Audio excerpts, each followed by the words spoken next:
Hello students, so we have entered the first weekend of 2025. Starting next week, it will be considered as week 1 of the school year. So last week was week 0. We didn't actually start our lessons yet. We spent a lot of time really sorting out all the proper administrative that we need and to adjust our mindsets so that we are ready to start the year afresh.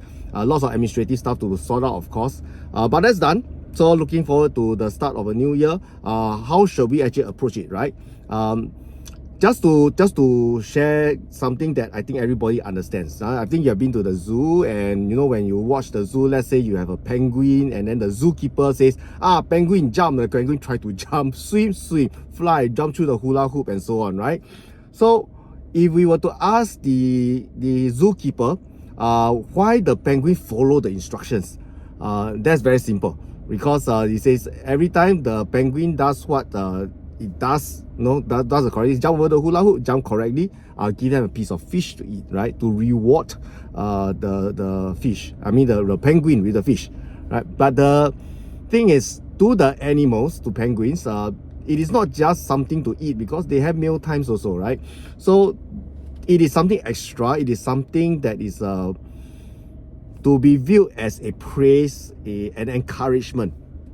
And if animals respond to encouragement really well, if we try the other way by saying, okay, if you don't do what I do, I will whip you, I'll cane you, I'll beat you, they may try to follow, but they cannot do it willingly and happily.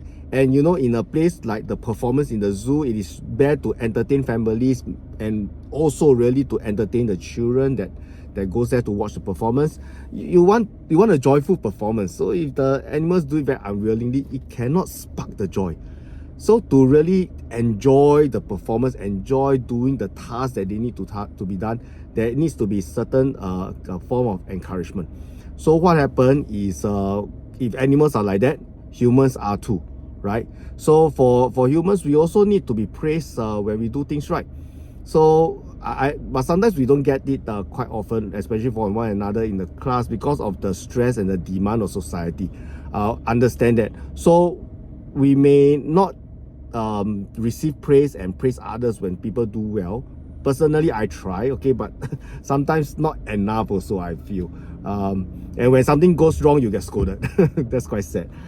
So the pressure is there. But beyond that, what is actually more important than receiving praise from others is ourselves. I mean, when is the last time you actually praise yourself and meant it, right? Sometimes we are our own critic, worst critic, right? So we often feel that we are not up to it, I can't do this, I'm not good enough. That is the opposite of praise, right? That is actually putting yourself down. That's actually criticizing yourself for not meeting standards.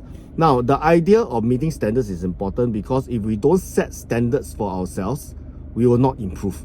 So when we set off on a task, want to study this particular chapter of this subject, we give ourselves a certain standard and say, I need to pass my test, I need to pass my exam, this is a standard I want to remember this stuff, I want to spend 30 minutes to remember this passage, I want to memorize this and so on. So you give yourself this kind of standard, and that it will force us to actually improve. However, when we make the effort to hit this standard, do we praise ourselves for the job well done? I think we should really the effort that we put in. Of course, if you didn't put in any effort, then you shouldn't be praising yourself and reflect and try to put in more effort. But sometimes, even when our effort do not hit our end result that we want, we should praise our effort as well. And sometimes even when we hit the target and get the outcome we want, all we are looking for is other people see how hard I'm working, my parents, my teachers praise me. Of course, if the parents are aware of of this and are sensitive to this, and the teachers as well, we will praise you. But sometimes there's so many things that's going on with our lives as well. But you yourself should praise yourself. So with that, I hope you are ready to praise your hard work that you will be putting in for the rest of the year, and to a good start to the 2025. All right, see you in school soon.